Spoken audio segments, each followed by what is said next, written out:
ময়না দাঁড়া না, কইলাম না কথা আছে। কি কবি ক? আমার বিয়ে করবি কবে? করবো না। এই দাঁড়া, করছে কি কাম? মরে গেলাম রে। দাদু উঠে তোর বাধা করে ফেলাম, দেখলাম কি হলো? এই আমি কি করবো? এই বুড়া বাড়ি তোমার সামনে আয়া পড়ছে। এই আজিজ ভাই, আমার দোষ সব না? হ্যাঁ, দৌড়াদৌড়ি করার জায়গা পাও না, তুমি তো দৌড়ে এসে আমার চলন্ত গাড়ির সামনে পড়ছো। আমি আপনার গাড়ির সামনে আয়া পড়ি নাই দাদু, আপনি আমার সামনে আয়া পড়ছেন। আমার চশমাটা পড়লো কোথায়? এই যে দাদু এলন, চশমাটা পরে এখন গান গাবাড়ি।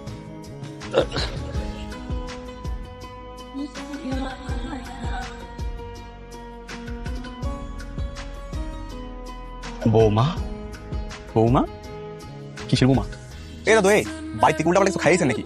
ও সেটাই কিছু খাই আইছে মনে হয়। এই গাড়ি উল্টাপাল্টা চালাইতেছে আবার আমার বোমা করতেছে। সেই চোখ, সেই মুখ, সেই চেহারা। এই মেয়ে, কে তুমি? আমি আপনার নানি। আর এই যে আপনার নানা, চিনছেন আমাদের? সত্যি করে বলো, কে তুমি?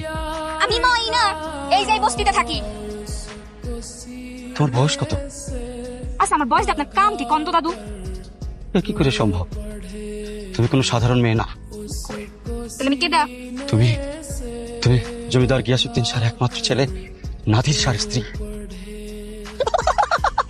কি কইগুলা? ও রে বিনোদন রে, আমি ছোটতে বড় হইলাম এই বস্তিতে, আর এখন আমার আমি নাকি কোন জমিদার বাড়ির বউ।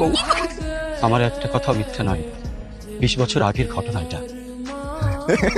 এটা তো ওর বয়স তার মধ্যে বিষয় নেই, আপনি কি কইতাছেন? তা তো ঠিকই, ওর তো মাথার চুল সব বেঁকে যাওয়ার কথা, কিন্তু এত যুবতী আছে কি করে ও?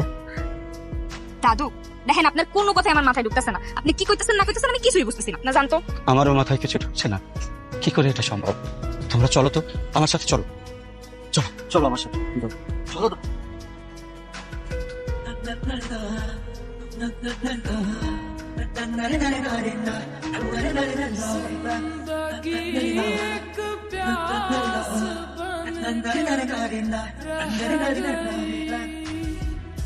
जिंदगी एक प्यास बन कर रह गई प्यार के किनारे से